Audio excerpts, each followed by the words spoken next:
ভারতের মেঘালয়ে টানা বর্ষণ আর পাহাড়ি ঢলে নেত্রকোনার সবকটি নদ নদীর পানি বাড়লেও আজ সকাল থেকে পানি কমতে শুরু করেছে বলে জানিয়েছে নেত্রকোনা পানি উন্নয়ন বোর্ড। উবদাখালী নদীর পানি মঙ্গলবার কমে দুপুর আড়াইটায় সর্বশেষ কমলাকান্দা পয়েন্টে বিপদসীমার ১৩ সেন্টিমিটার উপর দিয়ে প্রবাহিত হচ্ছে। এছাড়া সোমেশ্বরী, কংস, মগরা ও ধনু নদীর পানি বৃদ্ধি পেলেও তা এখনও বিপদসীমা ছাড়ায়নি।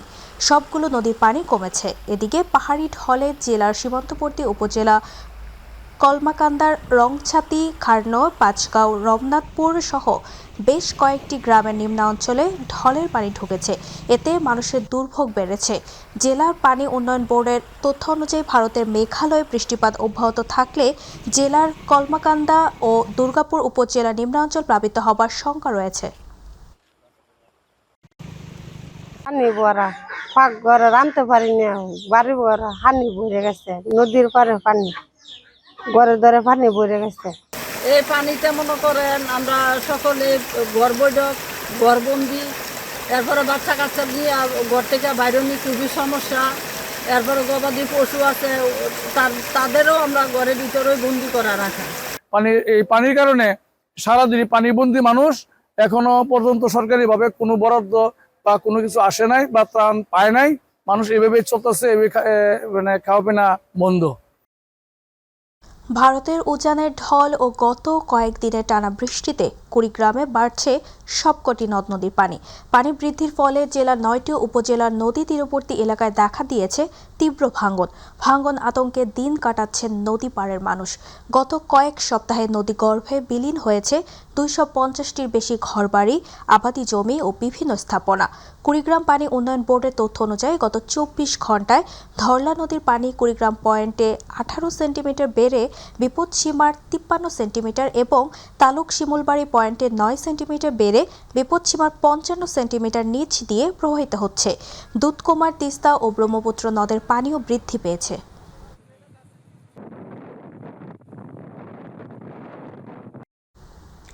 ময়মনসিংহে ট্রাক ও ব্যাটারি চালিত অটোরিকশার সংঘর্ষে ২ নারী সহ ৩ জন নিহত হয়েছেন। এ ঘটনায় আহত হয়েছেন আরও ২ জন। নগরী ময়মনসিংহ কিশোরগঞ্জ ও সড়কের শম্ভুগঞ্জ পল্লী বিদ্যুৎ কার্যালয়ের পাশে ট্রাকের ডিপোর সামনে এই দুর্ঘটনা ঘটে। পুলিশ জানায়, শম্ভুগঞ্জ থেকে কিশোরগঞ্জগামী ব্যাটারি চালিত অটোরিকশাটি ট্রাকের ডিপো থেকে বের হওয়া একটি ট্রাকে সজোরে ধাক্কা দেয়। এতে অটোরিকশাটি দুমড়ে মুচড়ে যায়। ঘটনাস্থলেই দেবরাজ ঘোষ নিহত হন। আহতদের ময়মনসিংহ মেডিকেল কলেজ হাসপাতালে নেওয়া হলে চিকিৎসক শিলা ও আবেদা নামে ২ নারীকে মৃত ঘোষণা করেন। আহত একজনকে হাসপাতালে ভর্তি করা হয়েছে।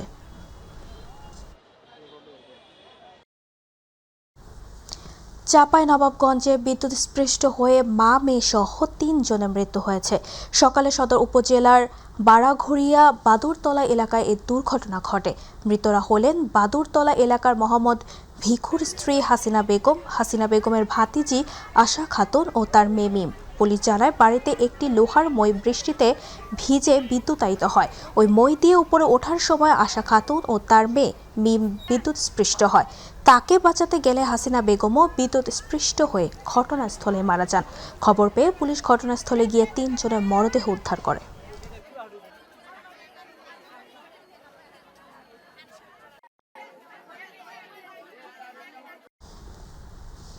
বগুড়ার কাহালু উপজেলার গুচ্ছ গ্রামের পুকুরের পানিতে ডুবে ৩ শিশুর মর্মান্তিক মৃত্যু হয়েছে।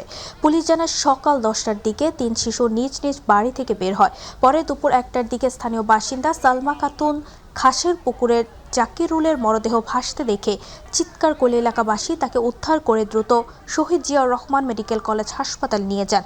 সেখানে কর্তব্যরত চিকিৎসক তাকে মৃত ঘোষণা করেন। এদিকে ফাইম ও সুরায়াকে খুঁজে না পেয়ে তাদের নানি আবেদা বেগমের অনুরোধে স্থানীয় বাসিন্দা মিন্টু প্রামাণিক পুকুরে নেমে খোঁজাখুঁজি করে ফাইমের মরদেহ উদ্ধার করেন। এরপর সুরায়ার সন্ধান না পাওয়ায় ফায়ার সার্ভিস ও সিভিল ডিফেন্সকে খবর দেওয়া হয়। ঘটনাস্থলে পৌঁছে ফায়ার সার্ভিসের ডুবুরি দল খাসের পুকুর থেকে সুরায়ের মরদেহ উদ্ধার করে।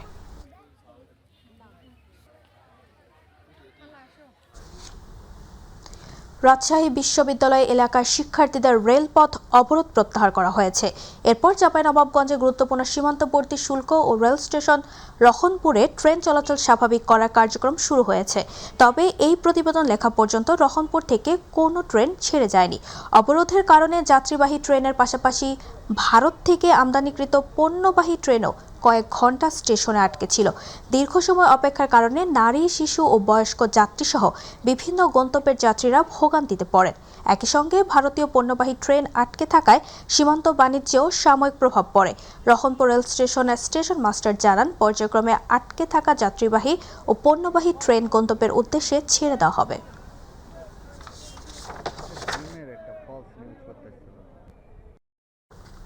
দর্শক, এই বিষয়ে চাঁপাইনবাবগঞ্জ থেকে সর্বশেষ পরিস্থিতি জানাচ্ছেন সহকর্মী মনিরুল ইসলাম দোয়েল। জি, ধন্যবাদ আপনাকে। আপনি যেমনটা বলছিলেন যে রাজশাহী বিশ্ববিদ্যালয় এলাকায় শিক্ষার্থীদের রেলপথ অবরোধের প্রভাব পড়েছে, কিন্তু দেশের অন্যতম গুরুত্বপূর্ণ সীমান্তবর্তী শুল্ক ও রেল স্টেশন রহনপুরে কয়েক ঘন্টার যে অচল অবস্থার পর অবরোধ প্রত্যাহার করা হলেও কিন্তু এখান থেকে কিন্তু কোনো ট্রেন কিন্তু ছেড়ে যায়নি। ফলে স্টেশন জুড়ে অপেক্ষায় রয়েছে শত শত যাত্রী। আর আরেকটি বিষয় আপনাদেরকে জানিয়ে রাখি যে সীমান্তবর্তী স্টেশন হওয়ায় এই স্টেশনে কিন্তু ভারত থেকে আমদানিকৃত পণ্যবাহী ট্রেনও কিন্তু আটকা পড়েছে। দীর্ঘ সময় যে ট্রেন চলাচল বন্ধ থাকায় কিন্তু এই স্টেশনে নারী, শিশু ও বয়স্ক যাত্রীরা কিন্তু চরম ভোগান্তিতে পড়েছেন। অনেকেই নির্ধারিত সময় পেরিয়ে গেলেও কিন্তু ট্রেনের অপেক্ষায় কিন্তু এখনো এই স্টেশনে অবস্থান করছেন। শুধু যাত্রীবাহী ট্রেন নয়, দেশের অন্যতম গুরুত্বপূর্ণ এই সীমান্তবর্তী শুল্ক স্টেশনে কিন্তু ভারত থেকে আসা বেশ কয়েকটি ট্রেনও কিন্তু এই মালগাড়ি কিন্তু এই স্টেশনে আটকা পড়েছে।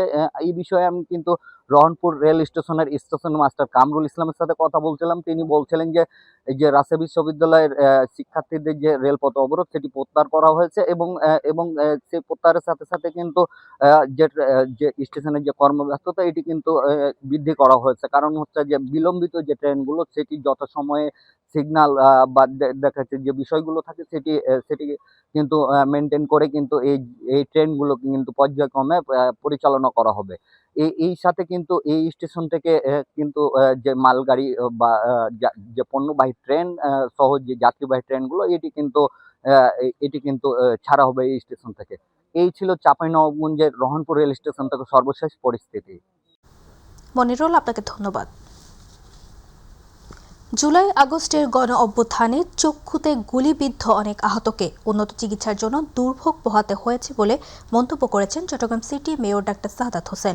নগরীর নিউ মনসুরাবাদ এলাকায় আধুনিক প্রযুক্তি নির্ভর চক্ষু চিকিৎসা প্রতিষ্ঠান আলো আই কেয়ারের উদ্বোধন অনুষ্ঠানে প্রধান অতিথি বক্তব্যে তিনি বলেন, শহীদদের চেতনা ধারণ করে আধুনিক চক্ষু চিকিৎসা সেবা সম্প্রসারণ করা গেলে ভবিষ্যতে রোগীদের আর চিকিৎসার জন্য ভোগান্তিতে পড়তে হবে না। অনুষ্ঠানে বিশেষ অতিথি হিসেবে উপস্থিত ছিলেন চট্টগ্রাম চক্ষু হাসপাতাল কেন্দ্রের medical director doctor Rajib Hossain, Bangladesh শ্রমিক ফেডারেশনের সভাপতি SK খোদা তোতন।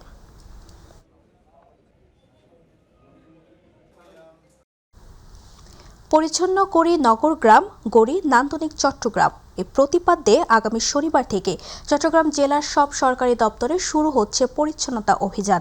সরকারি দপ্তরগুলোতে পরিচ্ছন্ন পরিবেশ নিশ্চিত করা এবং মশাবাহিত রোগ প্রতিরোধে এই কর্মসূচি বাস্তবায়ন করা হবে। এ উপলক্ষে আজ নগরীর সার্কিট হাউসে জেলা প্রশাসনের আয়োজনে প্রস্তুতিমূলক সভা অনুষ্ঠিত হয়। সভায় প্রধান অতিথির বক্তব্যে Chittagong city mayor doctor Shahadat Hossain বলেন, নগরীতে প্রতিদিন প্রায় 3200 মেট্রিক টন বর্জ্য উৎপাদিত হলেও যেখানে সেখানে ময়লা ফেলার কারণে প্রায় 1000 মেট্রিক টন বর্জ্য সংগ্রহ করা সম্ভব হচ্ছে না। এই সময় এসব বর্জ্য ড্রেন নালার মাধ্যমে কর্ণফুলী ও হালদা নদীর দূষিত করছে বলেও তিনি উল্লেখ করেন।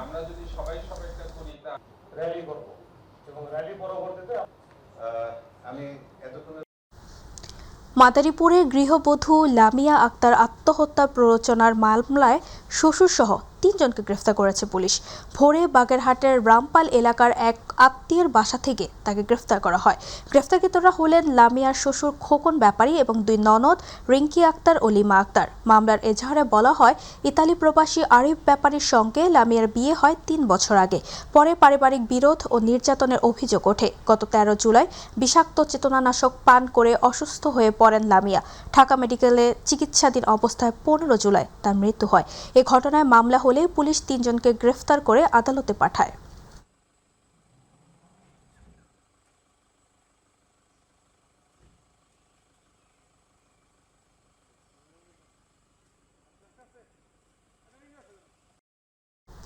সাভারে ৩ মাদক ব্যবসায়ীকে গণপিটুনি দিয়ে পুলিশে সোপর্দ করেছে স্থানীয় সচেতন এলাকাবাসী। সাভারের নামাগেন্ডা এলাকায় এই ঘটনা ঘটে। এলাকাবাসী জানায়, নামাগেন্ডা এলাকায় দীর্ঘদিন মাদক কারবারিদের কারণে এলাকার পরিবেশ নষ্ট হচ্ছিল। পরে এলাকাবাসী একজোট হয়ে আজ ৩ জন মাদক ব্যবসায়ীকে মাদকসহ হাতে নাতে ধরে এবং গণপিটুনি দিলে তারা অন্যান্য মাদক ব্যবসায়ীদের নামও প্রকাশ করে। আটক ৩ মাদক ব্যবসায়ী হল রনি, জাবেদ ও ইসমাইল।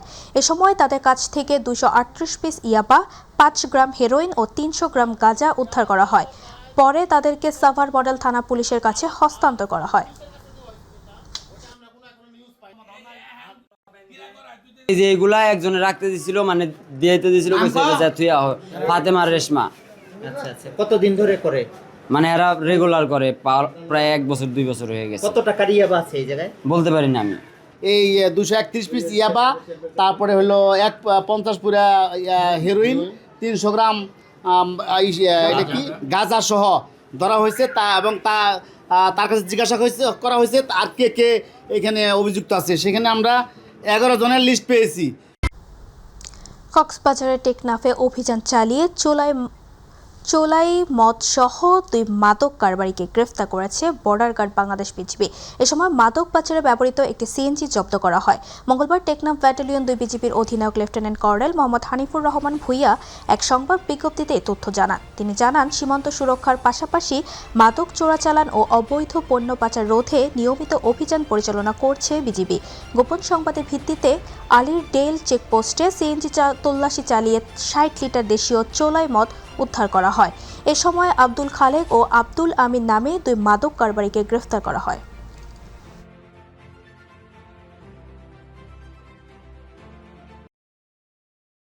গাজীপুর মহানগর কোর্ট পুলিশের গারদখানার রিসিভ ডেস্ক থেকে পালিয়ে যাওয়া 32টি মামলার আসামি মোহাম্মদ সম্রাট মণ্ডলকে ঘটনার 24 ঘন্টার মধ্যে গ্রেফতার করেছে র্যাব।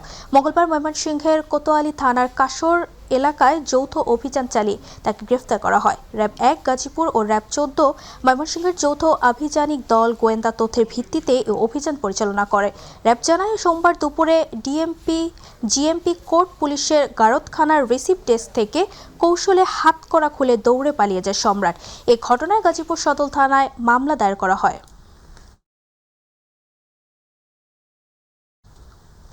ঝালকাঠিতে ডেঙ্গু প্রতিরোধে জেলা প্রশাসন ও পৌরসভার যৌথ উদ্যোগে মোবাইল কোর্ট পরিচালনা করা হয়েছে। মঙ্গলবার শহরের প্রেস ক্লাব এলাকা থেকে মশক নিধন স্প্রে ও পরিচ্ছন্নতা কার্যক্রম শুরু হয়।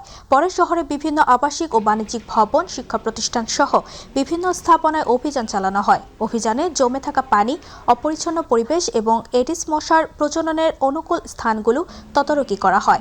এ সময় 2টি প্রতিষ্ঠানকে 5,000 টাকা জরিমানা করা হয়েছে।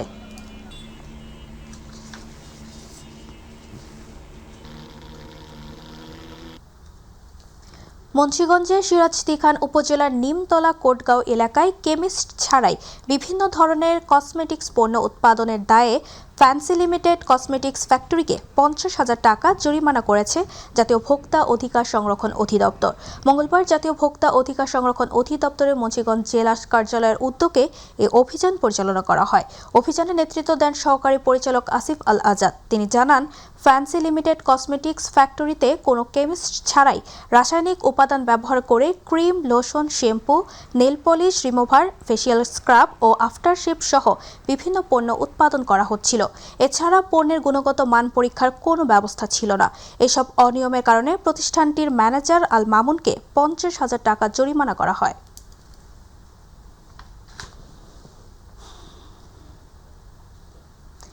দিনাজপুরের পার্বতীপুরে সক্রিয় হয়ে উঠেছে প্রতারক চক্র। ডিবি পুলিশের পরিচয়ে ফোন করে প্রাথমিক বিদ্যালয়ের নারী প্রধান শিক্ষকদের কাছ থেকে অভিনব কৌশলে লাখ লাখ টাকা হাতিয়ে নিচ্ছে চক্রটি। সন্তানকে মাদকসহ আটক করা হয়েছে এমন ভয় দেখিয়ে টাকা আদায়ের অভিযোগ উঠেছে চক্রটির বিরুদ্ধে। বিস্তারিত জানাচ্ছেন প্রতিনিধি আব্দুল্লাহ আল মামুন। দিনাজপুরের পার্বতীপুর উপজেলায় আইন শৃঙ্খলা রক্ষা বাহিনীর নাম ব্যবহার করে বেশ সক্রিয় হয়ে উঠেছে একটি প্রতারক চক্র।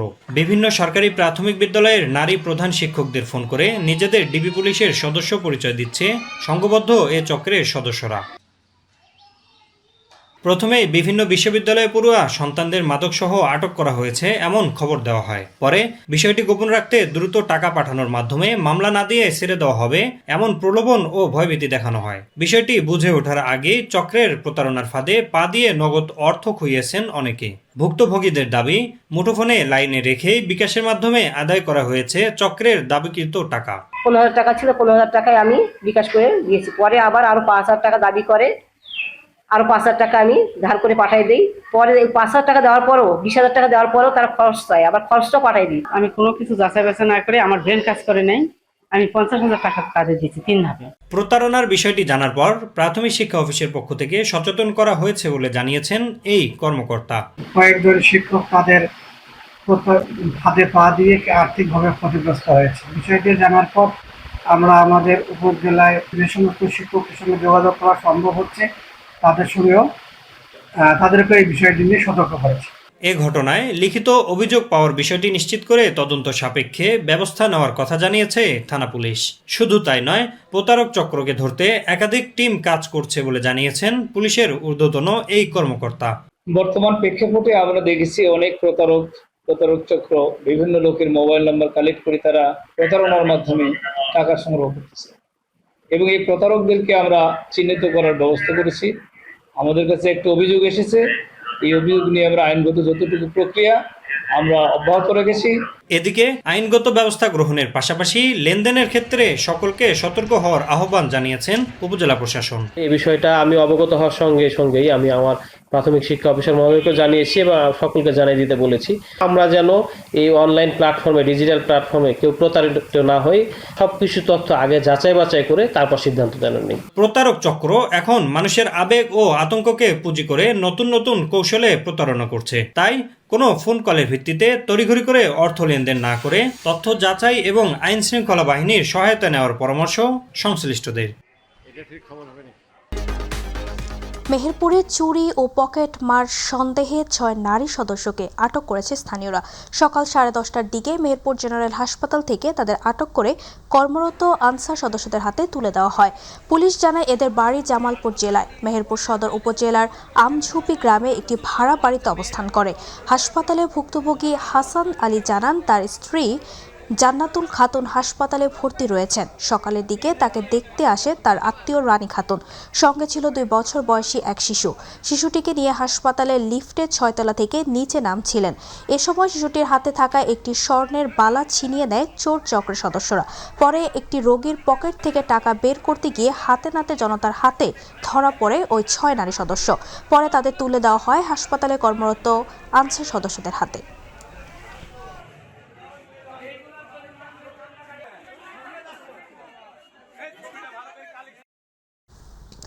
গাজীপুরের কালিয়াকৈর উপজেলায় বন বিভাগের প্রায় 3 একর দখলকৃত জমি উদ্ধার করে সেখানে বনজ চারা রোপণ করা হয়েছে। একই সঙ্গে জমির সীমানা সংরক্ষণের জন্য আরসিসি খুঁটি স্থাপন এবং কাঁটাতারের বেড়া দেওয়া হয়েছে। চন্দ্রাবিটের আওতাধীন বোর্ড মিল এলাকায় এই উচ্ছেদ অভিযান পরিচালনা করা হয়। অভিযানে নেতৃত্ব দেন চন্দ্রাবিটের ডেপুটি রেঞ্জ ইকবাল হোসেন। বন বিভাগ সূত্রে জানা যায়, দীর্ঘদিন ধরে অবৈধ দখলে থাকা বনভূমির উদ্ধার করে সেখানে বিভিন্ন প্রজাতির বনজ চারা রোপণ করা হয়েছে। ভবিষ্যতে যাতে পুনরায় দখল না হয় সেজন্য উদ্ধারকৃত জমির চারপাশে আরসিসি খুঁটি স্থাপন করে কাঁটাতারে বেড়া দেওয়া হয়েছে।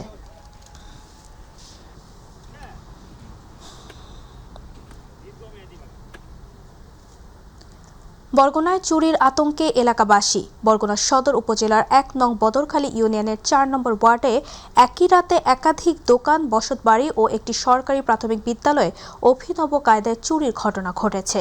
সিসিটিভি ক্যামেরায় চুরির দৃশ্য ধরা পড়েছে বলে জানিয়েছে ক্ষতিগ্রস্তরা। খবর পেয়ে জেলা গোয়েন্দা পুলিশের ওসি ও বরগুনা সদর থানা পুলিশ ঘটনাস্থল পরিদর্শন করে।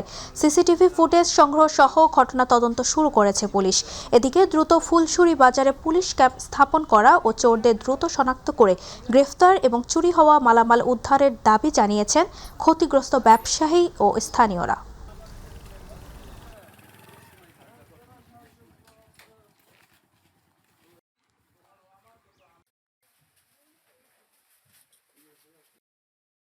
চাঁপাইনবাবগঞ্জের সীমান্তবর্তী এলাকায় বসবাস করে 7 শতাধিক দুস্থ, হতদরিদ্র ও অসহায় নারী, পুরুষ ও শিশুকে বিনামূল্যে চিকিৎসা সেবা দিয়েছে 53 বর্ডার গার্ড বাংলাদেশ বিজিবি। সদর উপজেলার নারায়ণপুর মাহমুদা মতিউল্লাহ উচ্চ বিদ্যালয় মাঠে আয়োজিত মেডিকেল ক্যাম্পে চিকিৎসা সেবার পাশাপাশি প্রয়োজনীয় ওষুধ বিতরণ করা হয়। ক্যাম্পে 8 জন বিশেষজ্ঞ চিকিৎসক সীমান্তবর্তী মানুষের চিকিৎসা সেবা দেন। রাজশাহী সেক্টর সদর দপ্তরের মেজর আরুফা মৌসুমী জানান, সীমান্তবর্তী বন্যাপ্রবণ এলাকায় সুবিধাবঞ্চিত মানুষের কথা বিবেচনা করে এ উদ্যোগ নেওয়া হয়েছে। ভবিষ্যতেও এ ধরনের মানবিক কার্যক্রম অব্যাহত থাকবে। মেইন রোগীরা আসছে আমাদের কাছে, সেটা হলো যে স্কিন ডিজিজ আমরা বেশি পাচ্ছি, অনেকদিন ধরে আনট্রিটেড স্কিন ডিজিজ আমরা পাচ্ছি। এরপরে হলো যে বার্ধক্যজনিত যে সমস্যাগুলো আছে, রোগগুলো আছে, এই রোগগুলো আমরা পাচ্ছি। আর হলো আমাদের এখানে অপুষ্টিতে ভুগছে এরকম রোগী আমরা পাচ্ছি। তো আমাদের আপনারা জানেন যে একদিনে সকল রোগের চিকিৎসা করা আসলে সম্ভব না।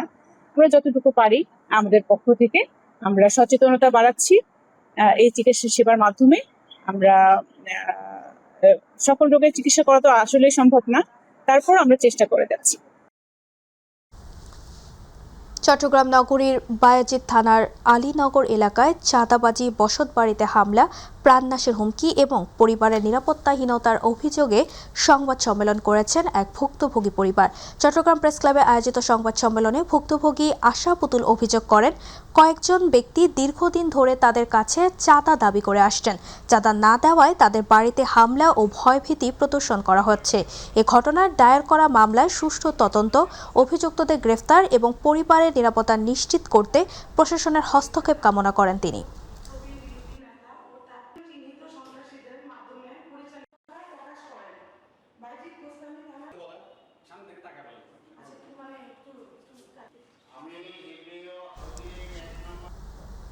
নাটোরের সিংড়ায় বার্ষিক উন্নয়ন কর্মসূচি এডিপির আওতায় বিভিন্ন প্রতিষ্ঠান এবং দরিদ্র ও অসহায় পরিবারের মাঝে সেলাই মেশিন, টিউবওয়েল এবং চেক বিতরণ করা হয়েছে।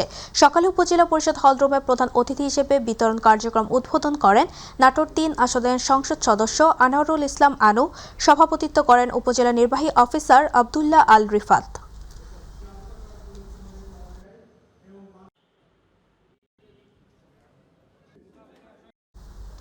যশোরে প্রণোদনা কর্মসূচির আওতায় 2025-26 অর্থ বছরের 2026-27 মৌসুমে তুলা ফসলের আবাদ বৃদ্ধি ও ক্ষুদ্র এবং প্রান্তিক কৃষকদের উৎসাহিত করতে বিনামূল্যে কৃষি উপকরণ বিতরণের উদ্বোধনী অনুষ্ঠান অনুষ্ঠিত হয়েছে। সোমবার তুলা উন্নয়ন বোর্ড যশোর জোনের আয়োজনে কৃষকদের মাঝে তুলা চাষের প্রয়োজনীয় উপকরণ বিতরণ করা হয়। অনুষ্ঠানে সভাপতিত্ব করেন উপপরিচালক মোহাম্মদ মোজাদ্দিদ আলী শামীম। প্রধান অতিথি হিসেবে জেলা প্রশাসক মোহাম্মদ আশেক হাসান, বিশেষ অতিথি ছিলেন কৃষি সম্প্রসারণ অধিদপ্তরের উপপরিচালক মোশাররফ হোসেন সহ সংশ্লিষ্ট কর্মকর্তারা।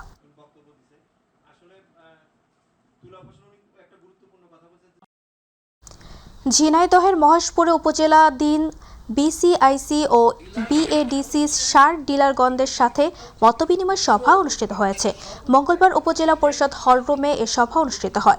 উপজেলা প্রশাসন ও কৃষি সম্প্রসারণ অধিদপ্তর এর আয়োজনে উপজেলা নির্বাহী অফিসার সাজ্জাদ হোসেনের সভাপতিত্বে অনুষ্ঠানে প্রধান অতিথি হিসেবে উপস্থিত ছিলেন ঝিনাইদহ 3 আসনের সংসদ সদস্য মোহাম্মদ মতিয়ার রহমান। এ সময় কৃষি officer Yasmin Sultana, press club Maheshpur সভাপতি সারওয়ার হোসেন সহ উপজেলার সকল ডিলারগণ, রাজনৈতিক নেতৃবৃন্দ ও সাংবাদিকবৃন্দ উপস্থিত ছিলেন।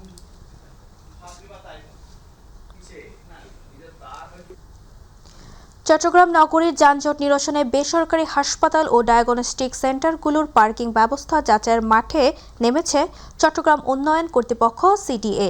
নগরীর জিইসি মোড় এলাকার কয়েকটি হাসপাতাল পরিদর্শনে গিয়ে অনুমোদিত নকশা না মেনে হাসপাতাল পরিচালনা, পর্যাপ্ত পার্কিংয়ের অভাব, পার্কিং এলাকা অন্য কাজে ব্যবহার এবং বিভিন্ন অনিয়মের প্রাথমিক প্রমাণ পেয়েছে সংস্থাটি। পরিদর্শন শেষে সিডিএর প্রধান প্রকৌশলী আহমেদ আনোয়ারুল নজরুল জানান, অনুমোদিত নকশার সঙ্গে বাস্তব অবস্থা যাচাই করা হচ্ছে। আপাতত হাসপাতালগুলোকে সতর্ক করা হয়েছে এবং শিগগিরই কর্তৃপক্ষের সঙ্গে বৈঠক করে পরবর্তী সিদ্ধান্ত নেওয়া হবে।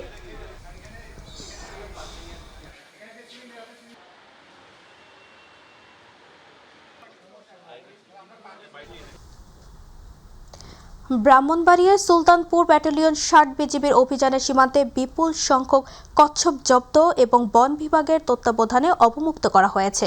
বিজিবির অধিনায়ক লেফটেন্যান্ট কর্নেল শরীফুল ইসলাম জানান, গোয়েন্দা তথ্যের ভিত্তিতে কসবা উপজেলার সালদা নদী শহীদ মিনার এলাকায় বিশেষ অভিযান পরিচালনা করে 65টি কচ্ছপ জব্দ করা হয়। পাচারকারীরা বিজিবির উপস্থিতি টের পেয়ে কচ্ছপগুলো ফেলে দৌড়ে পালিয়ে যায়। পরবর্তীতে জব্দকৃত কচ্ছপগুলো দেশের প্রচলিত আইন ও বন্যপ্রাণী সংরক্ষণ বিধিমালা অনুযায়ী বন বিভাগের দায়িত্বপ্রাপ্ত কর্মকর্তার সার্বিক তত্ত্বাবধানে বিজিবির উপস্থিতিতে প্রাকৃতিক আবাসস্থল সালদা নদীতে অবমুক্ত করা হয় বলে জানান তিনি। নওগাঁর রামরায়পুর দিঘিরপাড় হাইস্কুল মাঠে শুরু হয়েছে মরহুম শমশের চেয়ারম্যান ও বেলাল চেয়ারম্যান স্মৃতি ফুটবল টুর্নামেন্ট। উদ্বোধনী অনুষ্ঠানে প্রধান অতিথি ছিলেন নওগাঁ 5 সদর আসনের সংসদ সদস্য মোহাম্মদ জাহিদুল ইসলাম ধলু। আয়োজকরা জানান, সুস্থ জাতি গঠন ও তৃণমূল পর্যায়ে খেলোয়াড় গড়ে তোলার লক্ষ্যে এই টুর্নামেন্টের আয়োজন করা হয়েছে। এতে মোট 8টি দল অংশ নিয়েছে। উদ্বোধনী খেলায় চাঁপাইনবাবগঞ্জ জেলা দল ও সৈয়দপুর জেলার দল অংশ নেয়। অনুষ্ঠানে জেলা ক্রীড়া সংস্থার সদস্য সচিব এনামুল হক সহ ক্রীড়া সংগঠক ও স্থানীয় নেতৃবৃন্দ উপস্থিত ছিলেন। আমরা এই খেলাধুলায় আমাদের সরকার ব্যাপক পরিমাণ বাজেট বরাদ্দ দিয়েছে। গাজীপুরে অতিরিক্ত ডিআইজির বিরুদ্ধে জমি জবরদখল ও হুমকির অভিযোগ তুলে মানববন্ধন, বিক্ষোভ মিছিল ও সংবাদ সম্মেলন করেছেন স্থানীয় এক ব্যক্তি ও তার পরিবার সদস্যরা। মঙ্গলবার কালিয়াকৈর উপজেলার বাইপাস এলাকায় এই কর্মসূচি অনুষ্ঠিত হয়। এর আগে একটি রেস্টুরেন্টে আয়োজিত সংবাদ সম্মেলনে গোসাত্রা গ্রামের আফজাল হোসেন অভিযোগ করেন, 43 বছর আগে চন্দ্রা মৌজায় জমি কিনে মার্কেট নির্মাণ সহ তারা ভোগ দখলে আছেন। তার অভিযোগ, পুলিশের অতিরিক্ত ডিআইজি জাকির হোসেন ভিন্ন দাগের জমি লিজ নিয়ে তাদের মালিকাধীন জমি ও মার্কেট জবরদখল করেছেন। আফজাল হোসেন আরও অভিযোগ করেন, বাধা দিলে গুম খুন সহ নানা ধরনের হুমকি দেওয়া হচ্ছে। পরিবারের নিরাপত্তা ও সম্পদ রক্ষায় তিনি সহযোগিতা কামনা করেন। করে ফেলবে মামলার হুমকি, এমন বলে যে 4টা হত্যা মামলা তার আমি দিব।